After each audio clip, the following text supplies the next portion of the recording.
It is Thanksgiving 2023, and I'm thankful for a lot of things, and one of those things is high spot price.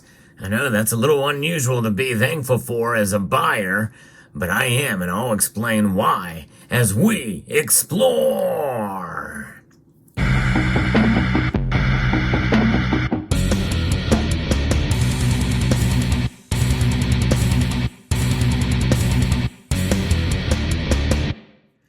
Thanksgiving 2023 is special for me, and I'll explain more about that later. But let's first talk about why spot price is a good thing if you're a buyer, because you can use it to your advantage, as I did at the Baltimore Coin Show. Most of you know that I went there and shot some video, what I thought may have been one of the first to show the reverse proof Morgan and Peace dollars there in short videos. I had a hard time actually uploading that video from the show, but nonetheless, they were behind a glass encasement. I could not get any views of the reverse of those, but nonetheless, I was able to find some deals there at the coin show. Not the best deals, but sometimes you can find good deals at a big coin show like that. And one of those deals is this coin here, which I'm showing for the first time. I did not actually buy it at the show. The dealer set it aside for me, and I was able to make payment to him after the fact, and I got it via mail afterwards. And ever since then, spot price went up. Now, the price that I paid for this was actually a really good one, considering the rarity of the coin and the premiums that you typically find for things like this online. It just goes to show you that if you're looking for a particular coin as a collector and it's made of a precious metal, well, sometimes patience pays off, and you wait for the opportunity, and when that opportunity comes, you strike. And in this particular case, how it really pays advantage for me and pays off for me is that I essentially got the coin. When you take into account the rise in spot price for gold, I essentially got it for bullion price. That's right. I got it for bullion price, considering premiums and what normal premiums are for gold coins now. That's remarkable, considering that this coin is a signature series PCGS PR70 Deep Cameo, John Mercanti's signature, and it is a limited mintage of 500 pieces total, and only 170 of them made the 70 grade. Now, for those of you familiar with my channel and know my views, I'm not a fan of modern coin grading. In fact, I would have rather have had this in the original packaging. The dealer I bought this from did not have that packaging, long gone, but the rarity of the coin is intact. In fact, I'm on sort of a quest to collect all the different varieties of the wedge-tailed eagle in 2014 and 2015, and this brings me a step closer. I did find out that there are other options that are going to be probably further outside of my reach, so I likely won't be able to get them all. But I can say that I have all the high relief versions now, I think, of both years. But I would rather have them all in the original government packaging. But when you have a coin that's got not necessarily a micro mintage for gold coins, as 500 I would not consider to be a micro mintage. Anything under 200 I think is a micro mintage, but it is a low mintage coin. Now, a little word of the wise here, low mintage does not necessarily mean that it's going to be valuable or accepted as valuable as a collector piece among some out there. In fact, this piece here, even before the spot price went up, it was still a really good deal. I've not been able to find this coin for that cheap anywhere, but some dealers have these pieces, and there's a very select audience for those, or there's a market. It's a very select market for these rarer coins, and not many people have them. Not many people know about them. In fact, I only found out about these coins fairly recently. I'm just doing a Google search and say, oh, they exist. Wow, okay, cool. And so if you don't know they exist, then they're not on your radar, And likely it's such a tiny market for me to resell this. I probably would not get much more than what I paid for it, to be honest. But that's okay, because I collect coins because I enjoy them. And to have that as part of a collection for right now, essentially bullion price, I could not be happier and more thankful for that.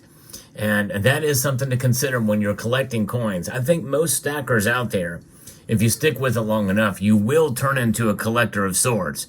Even if you get, the lunar series from the Perth Mint, and you collect all the silver in the lunar series, or another bullion series for rounds, such that JM Bullion or Provident Metals has and creates. And there's other ones as well, like Pinehurst. They've got the series. There's a lot of different series that you can collect that are very low premium pieces, but you essentially have become, in part, a collector. And that's what makes it exciting. That's what makes stacking exciting. And that's how I'm looking at acquiring this piece.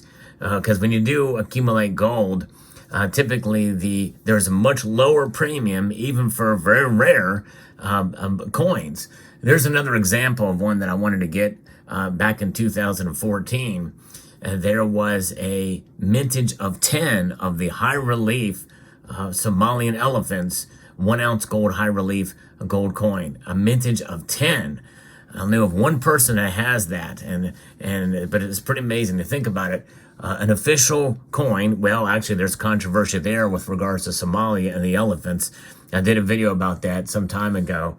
They may not be actually legal, believe it or not, but nonetheless, you have something like that that's officially recognized anyway in the community, bullion community, and something that low mintage is kind of remarkable. Now, there's other things too that make me thankful on this day. One of the reasons is that is because I was able to produce this channel 10 years ago this year, and I want to take this opportunity to thank you all for being with me, especially those of you who watch daily or watch often. I cannot tell you how thankful I am for my faithful viewers. In fact, that's the backbone of the channel, is you, my faithful viewers. I'm trying to grow that audience. It's tough.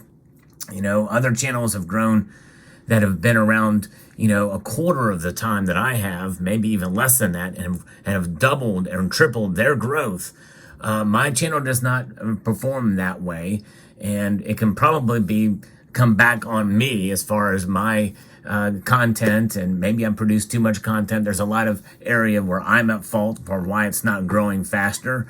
But nonetheless, it is what it is, and I've got to live with that. But one thing I can be thankful for is those of you who have stuck with me for all this time, in spite of all my flaws in production and even my personality and what have you. So I appreciate you all sticking with me and for being with me. And I appreciate all the new viewers as well. I'm trying to get more regular viewers. I'd rather grow slowly and have a stable growth of viewers that can participate and be a part of the channel on the live streams and in the comments. I try my best to interact and show my appreciation for you, which is why I have the tagline even struck on a round. A multitude of gratitude. And it's not just a saying, it's not just a slogan. I really do mean it with all of my heart. You guys are what makes this channel great. It's Thanksgiving every day here on this channel.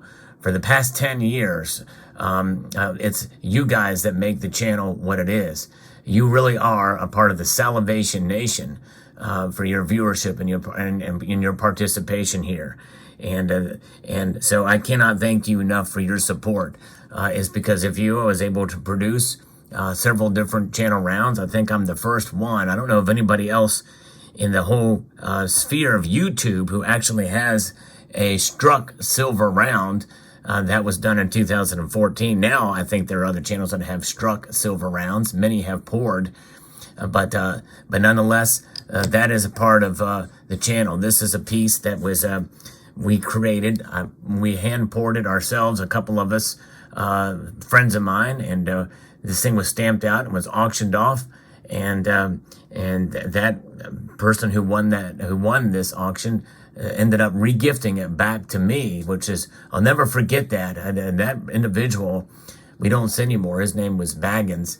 We don't see him anymore, but I hope he's well. And there's been a lot of viewers over the course of my 10 years in this community that have come and gone. Some really, really nice folks that have come and gone. I have certainly angered some folks, and they don't come around anymore.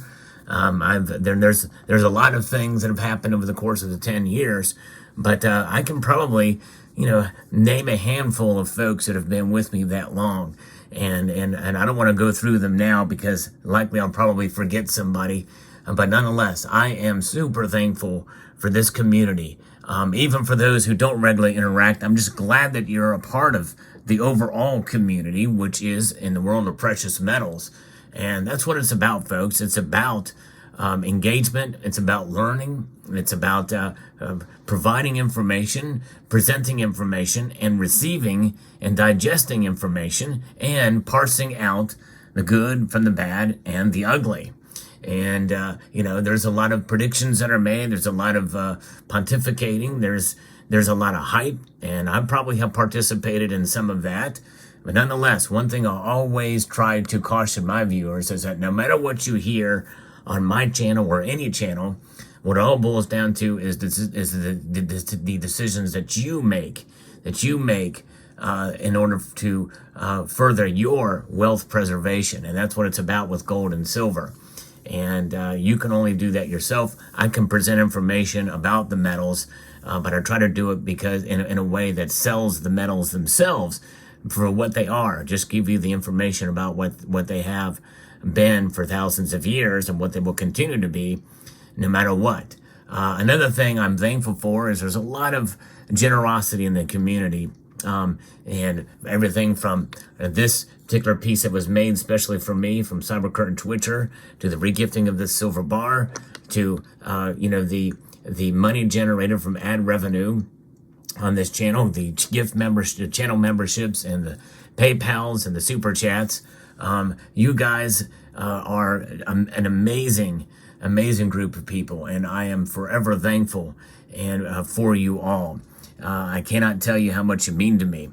Without sounding like a broken record, that's an old saying from years gone back.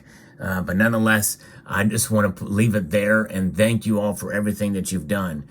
Dating back to the original Thanksgiving, when the Pilgrims came and they engaged in, they first tried out socialism, and it didn't work out for them too well. So then they engaged in the free market, essentially. That's what they did.